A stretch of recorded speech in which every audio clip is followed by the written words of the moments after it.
So, welcome to It Shouldn't Happen to Us, and in today's podcast, in celebration of International Women's Day, I'm going to ask Sofia a lot of questions about what it means to be a woman in sales. Is it different? Is it the same? And if you stick with it right to the end, you get Sofia's top 3 messages of guidance that she would send to all women in the profession of sales. Enjoy today's podcast. Straight from Miami, this is It Shouldn't Happen to Us.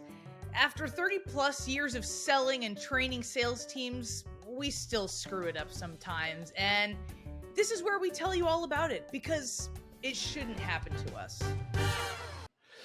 So, good morning, good afternoon, good evening, depending on where you are in the world. This is Carlos and Sofia, and this is It Shouldn't Happen to Us podcast. Sofia, good morning to you. Bom dia! I've just come back from Portugal. Oh, she's international now. Did you hear the Portuguese? Do it again. Bom dia. Bom dia. I find it a goes very to Portugal unusual once. language. It is so unusual, Carlos. And you know, I find it very unusual. Yeah. So, hey, Ish Tours listeners, I've just come back from Portugal, and I found it, Carlos, so interesting that Brazil and Portugal, and luckily my boyfriend speaks a little bit of Portuguese, which was helpful. It's really interesting that, and we have a lot of Brazilians here in Miami, but like Portugal and Brazil, like it's not that they don't mess with each other, but like they really have nothing to do with each other, and they don't really associate with one another. The only thing that they share is a language, which is kind of a pretty big thing. But I was expecting there to be like more like, oh, that's our sister country. When I went over there, it's really not that way, which was interesting. Very like coming as a Brit living in America.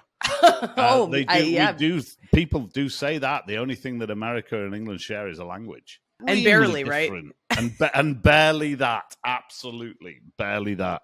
And I would imagine I don't know, we live in Miami, so we hear a lot of Brazilians. I find hearing Brazilian Portuguese much softer than Portugal's Portuguese.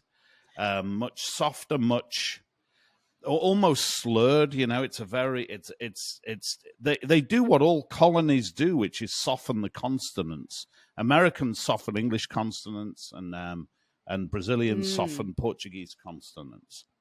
And in the Caribbean, we soften it. We pretty much like a piece of sea glass. We turn it into sand. I mean, we soften it so much that it's lackadaisical in a way. It's almost asleep, and a little bit buzzed. Okay. So, and you've just come back from Portugal, and you've come back to International Women's Day, and it is International Women's Day, and a quick shout out to our Sandler Miami, our absolute sales development female leaders. Shout out, we couldn't do anything without you guys. Sofia and I were discussing this. We thought it would be a missed opportunity if we didn't take today, International Women's Day, to talk about women in sales. That's what we thought, right, Sofia? Yes. Happy International Women's Day, female lady listeners. You know what's going to be exposed now, because we're recording late. We're recording this later than we normally do, and it's going to come out tomorrow. And people are going to realize that we record the day before. We don't often record the day before. We just sometimes, when one of us has been on vacation in Portugal, we record the day before. It's true. I think that's pretty standard. My spidey sense tells me we're not the only pod that might record ahead of time. I think that's true. But I think the more established pods may have a little bit more stock. They may be a little that's bit. True. Maybe not. Maybe we're just current. Maybe we're so current and our fingers are so on the pulse of what's going on in the world that we couldn't do it too much in advance.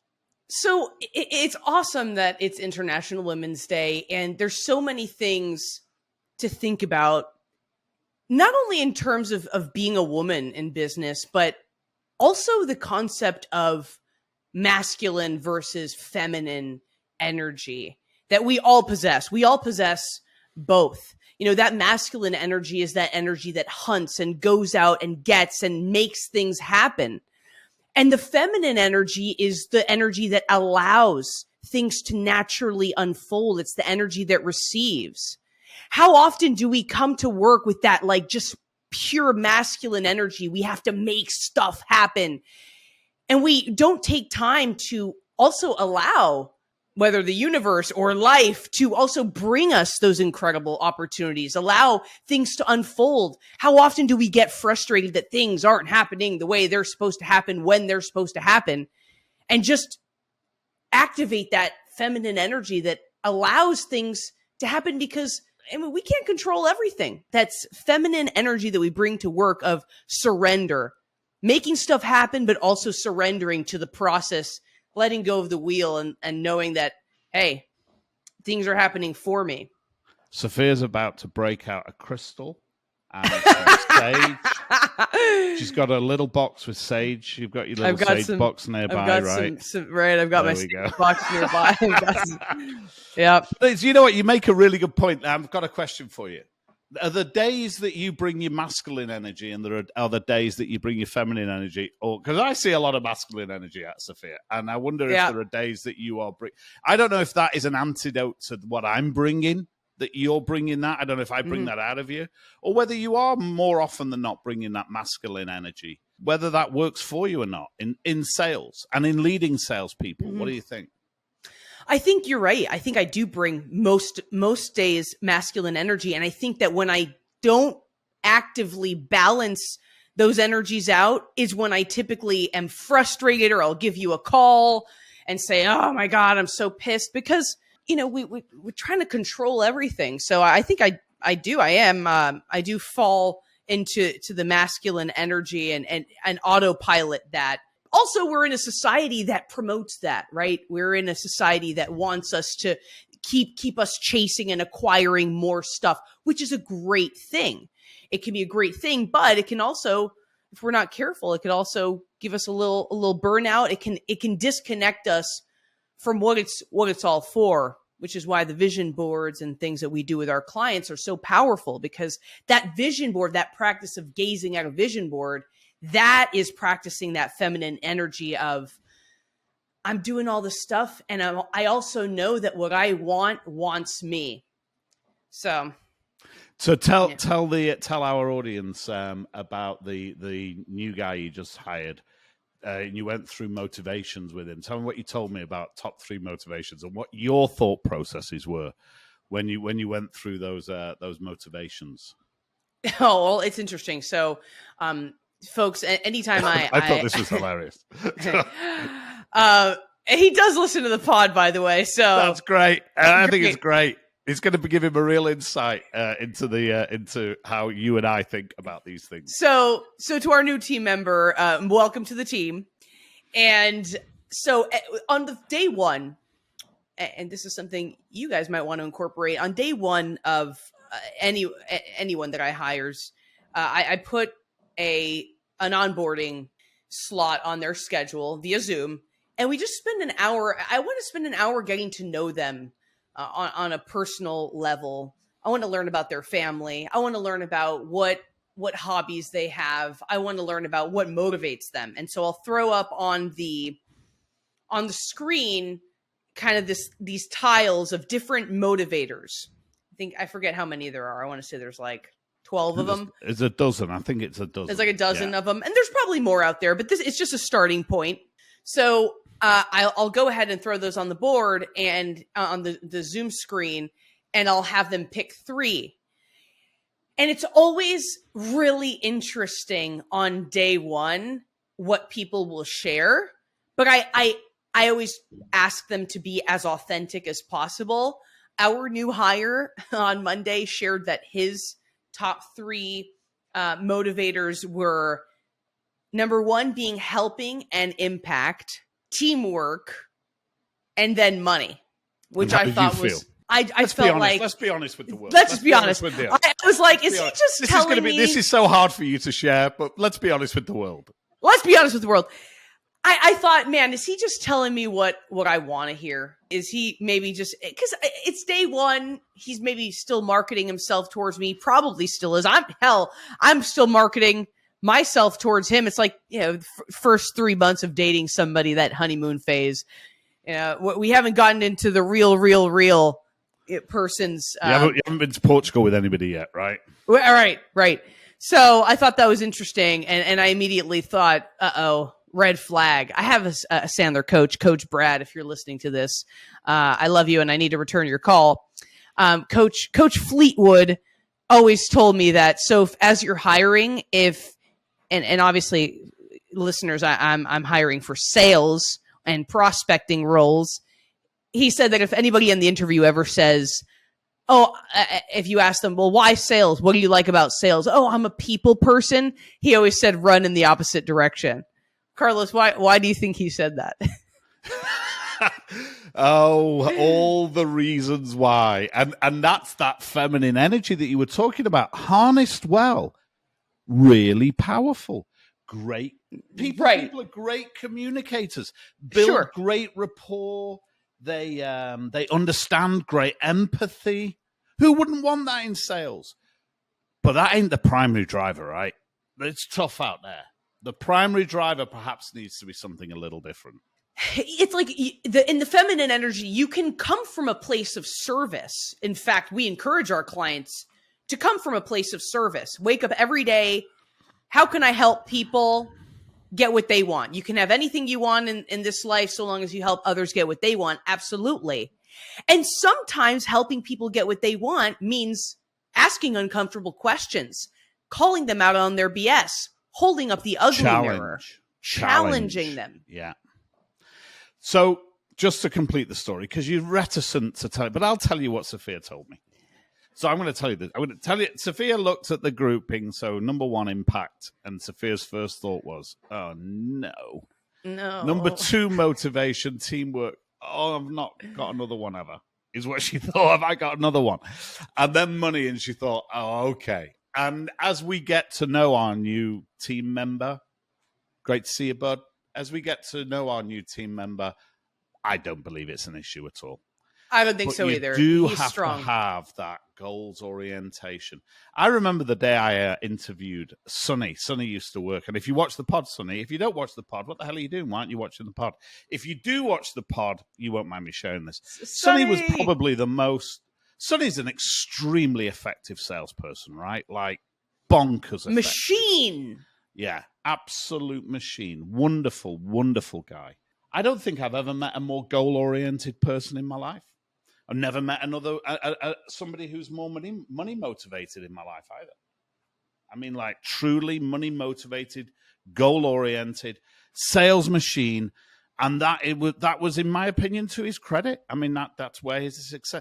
He once told in his interview day, I asked him when I interviewed him, "Hey, tell me how you remind yourself regularly of your goals." And he looked me right in the eye and he said, "Well, my whiteboards." And I said, "Your whiteboards, plural?" He says, "Yes, in my bedroom. I have one whiteboard with my professional goals on and one whiteboard with my personal goals on, and I study them every morning." And I'm like, oh my God. This is somebody who is goal oriented. And wow, does that work? Is that powerful? And is that masculine or feminine, or could that be both? What do you think, Sofia? Masculine or feminine or both? It could be both. A goal orientation can be both, especially if you think about the habits and the behaviors as parenting yourself, as being a parent to that inner child. You know, being able to be a nurturing parent to your inner self and say, all right, well, honey, you said that you were going to go to the gym today. So let's get those sneakers on and let's go. Right. And then the masculine energy is the goal in mind, that climbing up to the top of the hill, getting to the hill, and the feminine energy being that inner voice that enables that and encourages that. What about ambition? We know, because we're in this game, right? So public, we know that the number one trait that correlates to selling success is ambition and drive. You can't get away from it. It just is.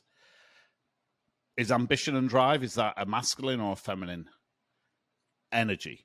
I'm not saying for a moment that it can't be held by masculines or feminines, but males or females. But what do you think? Is that masculine energy being brought or feminine energy being brought, or either? I think both. But probably leaning more towards masculine energy. Mm-hmm. You've never been short of ambition and drive, Sophia? Never. I have never. And, I always joke that I live every single day of my life trying to prove my high school guidance counselor wrong. That is fabulous way. You carry on doing that. He doesn't believe you yet. Yeah, You've still got some way to go. She doesn't believe you yet. I'll never forget her, Mrs. Garmendia. Never forget her. What did she say? She was. Do it with the accent. Did she do it with an accent? Oh my God, she had a voice and an accent of nightmares. Okay, the stuff of nightmares. The stuff of nightmares. Okay, so I was going down a weird. I was hanging out with the punk rock kids. I was going to a very, very strict Roman Catholic school. And, I'm a spiritual person, but I'm not going to lie. Roman Catholic schools, things are weird in there. Okay. I'm not going to go deep. This is not a spiritual religious podcast. I'm not going to, I don't want to offend anybody, but hey, how to piss off 50% of the audience, right? Politics or religion, do it. So. Yeah. My school was weird, and I just didn't have a lot of friends there. And I would take the train home from school, and I met some punk rock kids that would get on the train before me from the art schools. And I was hanging out with weirdos, and I liked the weirdos. One of my mottos is I never met a freak I didn't see eye to eye with. But anyways, I was hanging out with some weird kids. My grades were taking a hit. I hated that my teachers, that I had a math teacher that like wouldn't let you go to the bathroom. It was a weird school. Okay. And she told me my junior year, she was like, it was me and my mom sitting in the office. And she says to us, Mrs. Rodriguez, your daughter is a loser, and she is exhibiting loser behavior, and she's going to be a statistic, okay?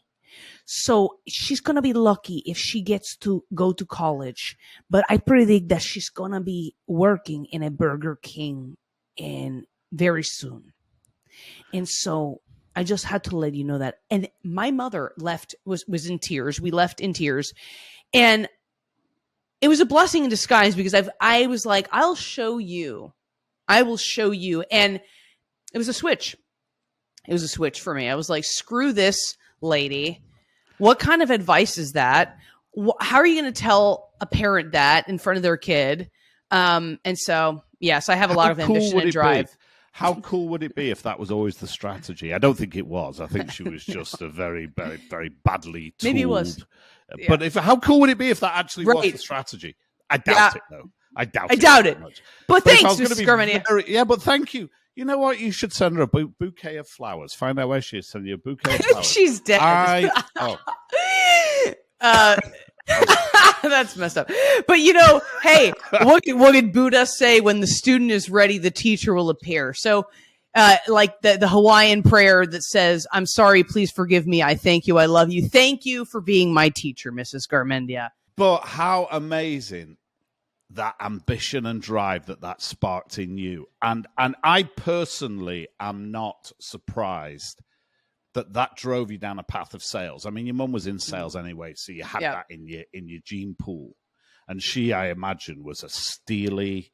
I've only met her a couple of times, but I imagine she brings a lot of masculine energy to the role. Oh, yeah. well, yeah. I mean, my mother was the breadwinner of the house. My father was a Hugo Boss Burdines Brut Cologne model. Brut Cologne. That is Brut fabulous. Cologne, man. Gotta love it. Right out of the 70s. Tons of masculine energy from my mom, man. My mom is a bone-chilling New Eurekan. But so it drove you to sales, and you were determined to prove whatever she was called, Mrs. Whoever, wrong. And you find yourself in sales, and a young woman in sales, tricky, easy. What do you think? How different was it for you as a woman? Well, it was difficult, Carlos. It was very difficult because I was a young woman. I was in my 20s, and I had zero selling experience. Even though my mom was in sales, I mean, my mom was a director of sales, national sales manager for years. And I didn't really know what my mom did. I came from TV production, and I thought selling was going to be all about gift of gab and, being Mrs. Personality. And I'm like, oh, I'm a thespian. Like I can create whatever character I want. And if I'm going to create this Sofia, the account executive character, well, she's going to be a freaking badass.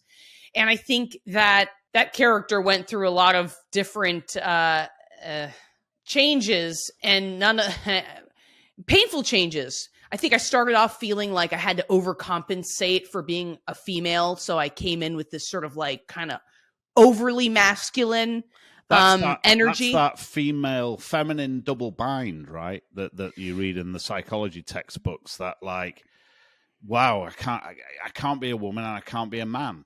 I can't. Yeah. If I bring too much of that masculine energy, well, then I'm a bitch. If I bring too much of the feminine energy, then I'm, everybody's grandmother, and I haven't got the steel for it. And it's an impossible position to be in. It's an impossible. It's really tightrope to walk, right? Yeah. There's messaging that's like the good girl never gets the corner office kind of messaging that we get. I remember I was carrying on with that sort of overcompensating extra masculine energy shtick until I went to a panel. I was working at a big, corporate America company at the time, and they would invite us to conferences and things like that. And I saw a women's panel, and there was a woman up there who I remember I cut that crap out with the overly masculine stuff after that panel, because she was up there sort of the messaging. I can't remember what she said, but I remember how it made me feel, right? Maya Angelou. In the messaging, she was pretty much saying that, as a woman in business, you got to activate being more extroverted, and you really got to bring it. And I'm like, so what about the women in this crowd that are not extroverted by nature? They are introverted. So what, they're screwed? Like there's no place for them? I remember really not resonating with what this woman said. And I also remember feeling like, wow, girl, maybe you want to check the patriarchy in your messaging, standing on a women's panel, on a women's, women in business panel. So, some of the experiences I had, but of course, being a woman selling cable advertising in Miami, it dressed in my little Ann Taylor ironed, steamed outfits that I'd steamed the night before, and my little heels, like the life of the salesman, right? right, totally. I mean, I did find myself road warrior around Miami. Completely. Always bring a tied stick in your car. Always be ready for war. Like, oh my god, that's so many crazy stories. You must have gotten some jams, right? Oh yeah. I had plenty of. I mean, in Miami is brutal, guys. I know everyone's listening is thinking like that's what everyone says about their market, but I'm telling you, Miami is. I don't know. Maybe I'm ignoramus. Maybe these types of things do happen all over America and all over the world. But I mean, I found myself in some weird situations. I mean, I had decision makers tell me point blank that I only decided to buy a couple, commercial slots on the Miami Heat game from you because you're a hot rep. I mean, I had plenty of situations like that. And you're like, all right, cool. But it's also like still hot. Where's the checkbook? All right, cool. Awesome. Spends the same at Publix, whether you right? Spends the same at Publix. Right. But at the same time, on the inside, you want someone to choose you because that happens to me a lot, by the way. You want someone to say, "Give me money because I'm hot." Yeah. You want the decision maker to look at you and say, like, I decided to go with you because you brought me some value. You really asked me some compelling questions. I even had. I'm just going to go ahead and put his name out there because screw it, he's a pig. Steady. Okay, whatever. Okay, so maybe I won't. He is the president of a lawsuit alarm. I hear the lawsuit alarm ringing. Maybe I shouldn't. Maybe I won't give his name. Okay, I won't. Yeah. I won't. He is the owner of a lot of cosmetic surgery places here in Miami. which these types of decision makers are a dime a dozen down here. But this one specific one, it was a walk-in. It was a cold walk-in. That was my strong suits. Cold walk-ins. Cold walker. You were the cold walk machine, right? I'm telling you, like I had a hard time bringing the deal over the line. That was an area for an improvement, which is why I ended up getting sales training, and it helped tremendously. But like no one in that, to this day, I still have some buddies from that company. They're like, so if you were a prospecting animal, and I was because I was, I had to be. I walked into this guy's office. I ended up closing. It was like I went back. I walked in. I cold called him, right? Cold walk in. I ended up going back to my office. He's like, yeah, I want to see what you got. I went back to the office, created a quick presentation, which is quite complex, a lot of more math than I'm great at. Came back and closed him in one day.